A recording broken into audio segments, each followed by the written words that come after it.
Nous sommes plus capables que ça. Nous pouvons apporter mieux. Puisqu'elles le font même déjà au quotidien, elles réussissent même à nourrir des familles. Oui. Dans les conseils de famille, en fait, c'est elles qui donnent des idées, qui apportent de l'argent. Je dois vous dire que j'ai été surpris quand je compilais des statistiques. Au Cameroun, d'après les résultats des élections de 2007, pour le moment, je n'ai pas encore fait la compilation de 2013, au Cameroun, vous avez 15% de femmes conseillères municipales. Ce n'est pas important, mais quand vous comparez... On voit la tendance, ça vient. Ça va. En France, c'est 35%. Vous avez des pays comme le Rwanda qui ont réussi à mettre des systèmes de constitution, des listes zébrées, au-delà de la parité.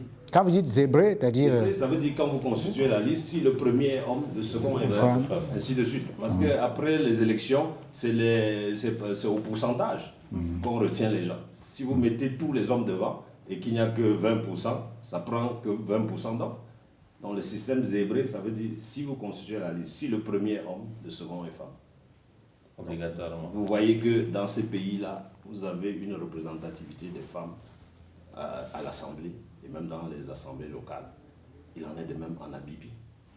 Donc, moi j'ai été surpris qu'au Cameroun, vous avez 3 communes où les conseils municipaux sont majoritairement femmes, majoritairement. C'est dans le sud-ouest. Il y a Kombo Abedimo, Kombo Etindi et puis Idabato, où les femmes sont majoritaires au conseil municipal. Moi-même, j'ai été... De par leur qualité, et on peut encore avoir d'autres résultats. Qualité. Donc, c'est pour dire que les femmes doivent se mettre à l'œuvre, parce qu'on ne décrète pas le leadership. Ça, c'est les défis. Qui doivent prouver que nous sommes capables. Les défis en ce qui concerne les femmes, M. Flaubert Adjaten, en ce qui concerne les hommes, est-ce que les hommes n'ont pas un rôle à jouer pour encourager son épouse, sa sœur, sa camarade de parti, quand on réalise objectivement qu'elles sont capables? Oui, les hommes ont un rôle à jouer. Non seulement encourager, aider, et également diminuer leur complexe. Parce que souvent, il y a le complexe qui joue aussi. Est-ce qu'ils sont capables de réfréner leur complexe, de se laisser diriger par des femmes et être à l'aise avec la direction, surtout si elle est efficace? J'ai une petite anecdote qui parle aussi de ces complexes, de ces clichés. Quand on regarde les marchés, on trouve plein de femmes. Quand on va à l'hôpital, on trouve les femmes.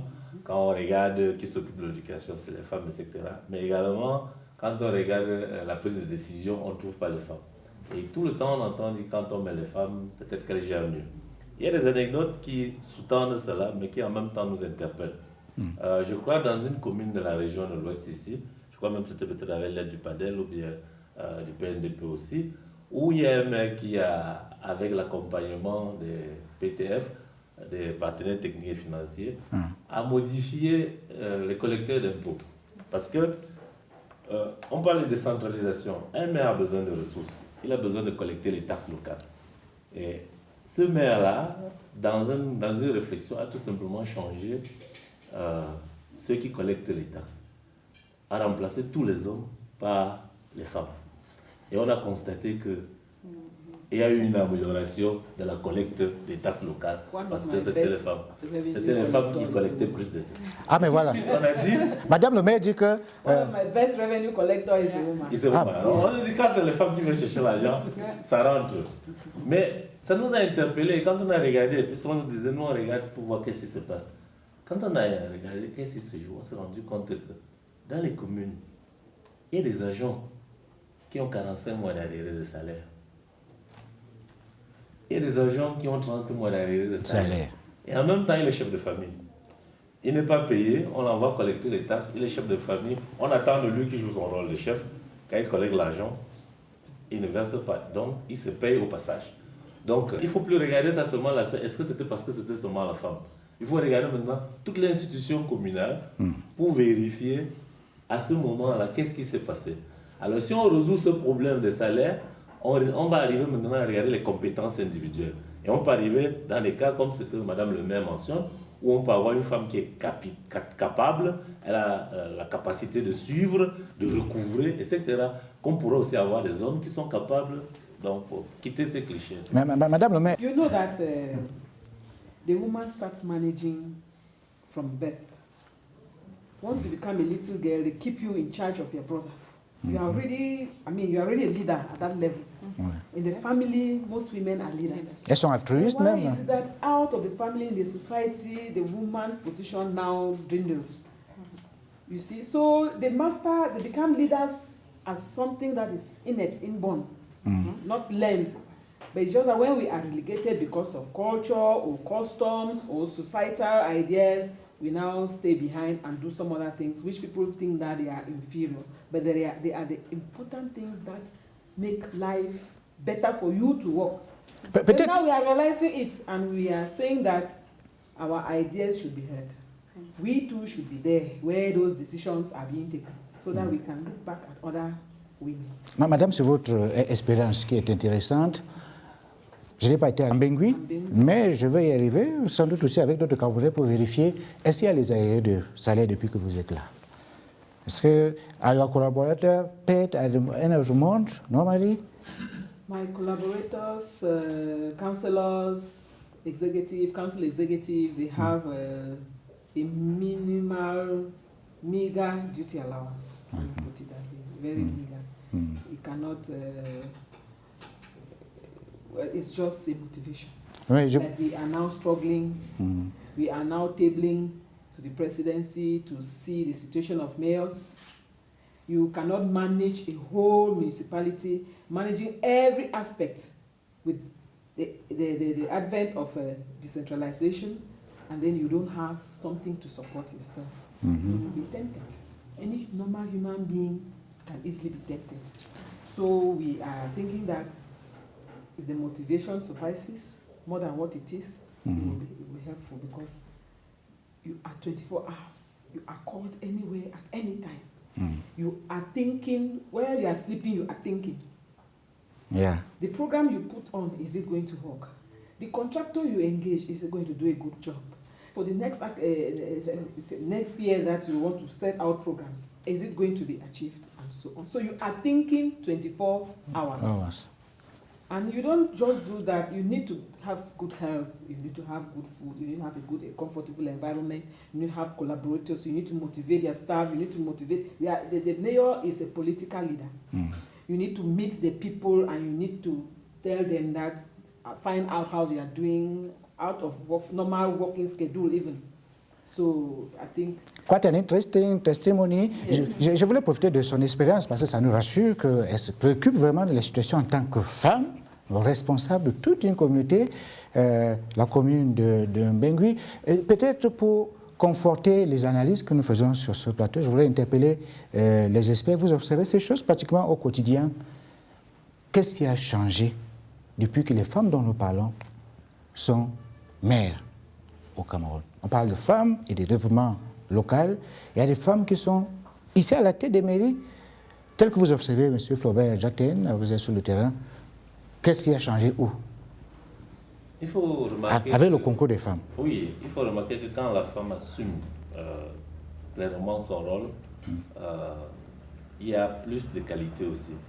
Bon, je vais illustrer, il y a des femmes charismatiques que nous avons vues à la tête des communes, Madame le maire de Banganté, Madame le maire de Bangui, Madame la maire de Douala 5e, paix à son âme, qui ont des capacités de management et des capacités de leadership qui imposent le respect, parce qu'elles le gèrent avec tous les critères de la gestion qui est demandée. Madame Françoise Fosning est partie par son âme, mais tout le monde reconnaît que c'est une femme qui a la poigne, elle doit devant comme leader politique, d'après les témoignages qu'on a reçus.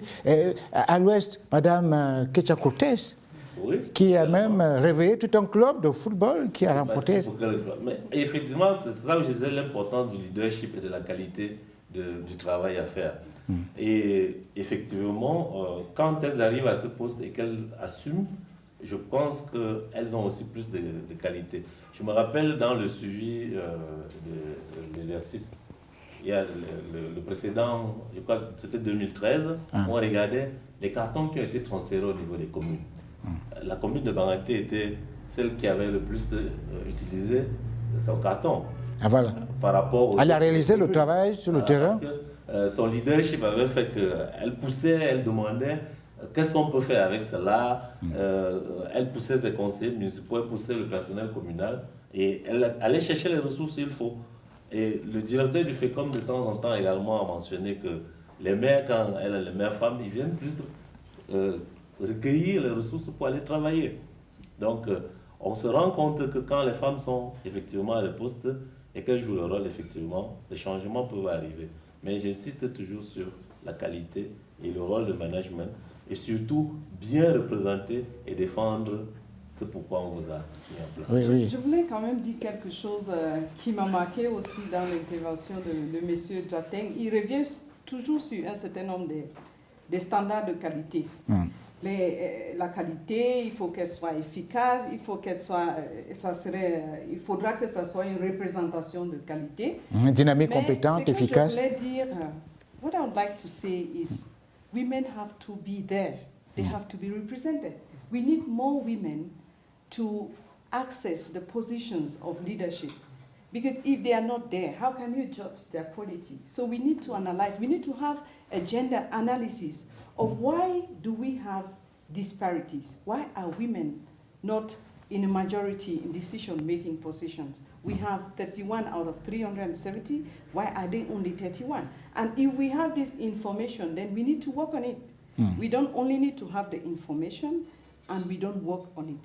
That is why we should already reinforce women that are mayors already in Cameroon, so that they can show to other women that they can aspire to be political leaders. And that is what, for example, Padel is doing. It's also about the councillors. We worked on some councillors. Just a little story, we were in a council in the region where there was a committee that was set up.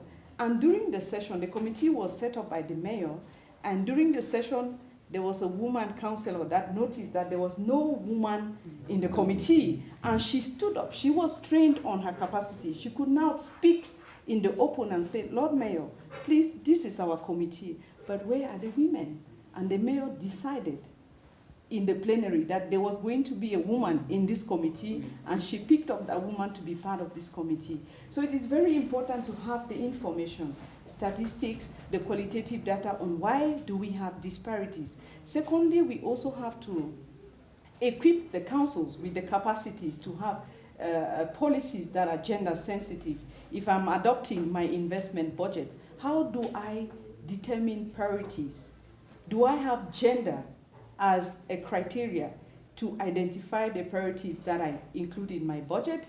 And we also need to, this story about the tax collection, because in a council where we trained on gender budgeting, they had to define on their tickets revenues that were collected from women, for example, in the market, to see what resources women do contribute in the council revenue.